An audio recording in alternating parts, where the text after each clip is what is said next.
Hey guys, Justin here with RockyMountainATVMC.com, and we're out testing the 2017 YZ450FX.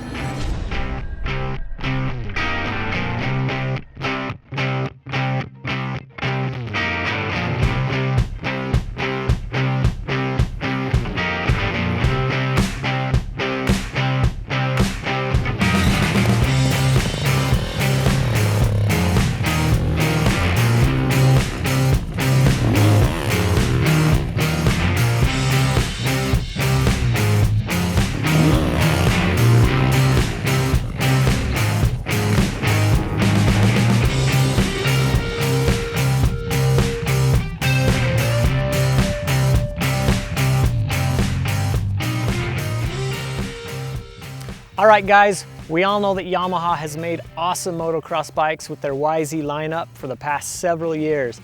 Recently, they've taken their award-winning YZ and made a few tweaks to make it better for the off-road, and that's where the X line comes from. In 2015, they came out with the YZ450FX, which was a hit. Everybody really liked it. And in 16, they followed with the 252 stroke and the YZ450. So building off the motocross platform, Yamaha had to make some changes to make this a better performing off-road motorcycle. Some of those changes include softer suspension settings, going to an 18-inch rear wheel, which tracks a lot better in rocks and choppy terrain. They went to a smoother motor, and they also have a wide ratio transmission. The 450FX has a 30% wider ratio transmission than the motocross version, with first gear being lower and fifth gear being slightly higher. The 250FX and 450FX also come with electric start. Some of the other minor differences from the motocross version: the FX has a kickstand, a skid plate, a low fuel gauge, and for 2017, both the 250FX and 450FX lost the Kickstarter to save weight. So regarding the radiator fan, the stator output on this bike has about 65 watts extra juice, so you can run a radiator fan. Yamaha makes one through GYTR, Trailtech makes one, so if you're riding really tight woods, it's not a bad idea to throw on one of those fans. It's got plenty of power to run it. With that power, you could probably get away with running some low wattage LED headlights as well.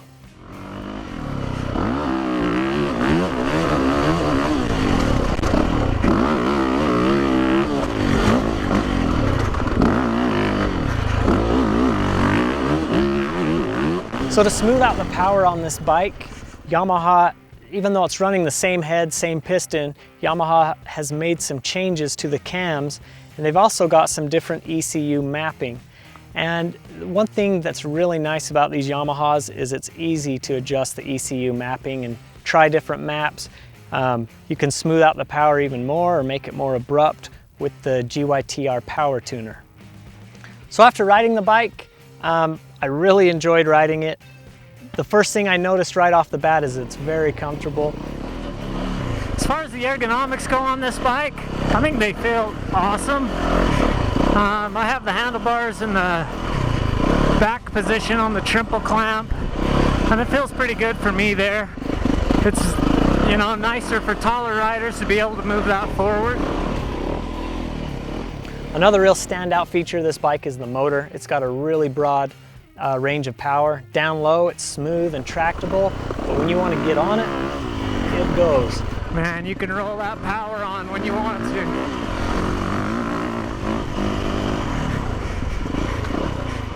to. So when I was riding this, I really enjoyed the motor. I loved chugging through technical rocks, and it was a blast really getting on it on the faster straightaways and in corners. So Yamaha's done a great job with this motor. It's very rideable. I think it'd make a great woods bike and an awesome, desert bike, for the higher speed stuff. Now this is a lot more technical, slower trail, so the power seems to be pretty good. Clutch action's good. I have stalled it once or twice, but for the most part, it's pretty smooth and steady. You can chug through this stuff pretty good.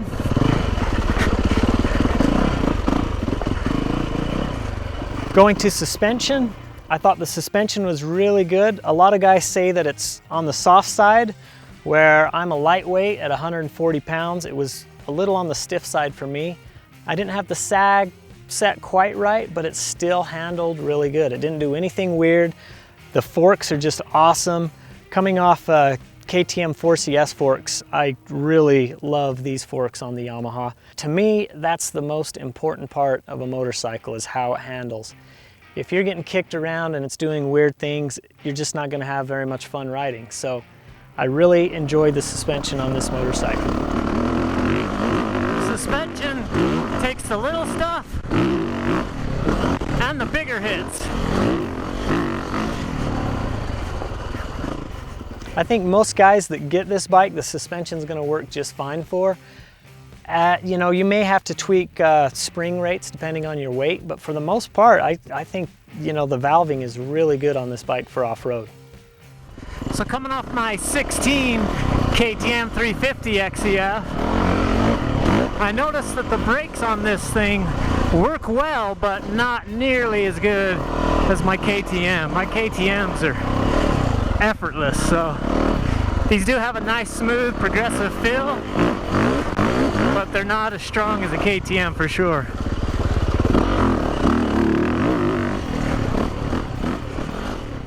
So this bike's biggest competitor is going to be the KTM 450 XEF. And having ridden both of them, I like both bikes. The KTM is lighter. We weighed this bike and it weighs in at about 250 pounds on our scale, which is about 15 pounds or more heavier than the KTM version. But riding the two, I didn't really notice that this thing felt heavier. It feels really light and nimble. I really like how this thing handles. So for me, that extra weight really isn't a big deal.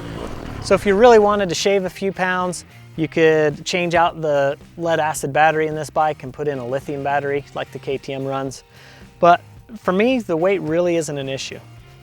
All right, so after spending some time on this bike, I've got to say that Yamaha has done a great job building a competitive off-road motorcycle. I really don't have any complaints about it. It's a great bike. You know, I might make some few changes, maybe a bigger gas tank. The stock one's 2 gallons. I might go a little bigger to get, you know, longer range. I'll want handguards on it.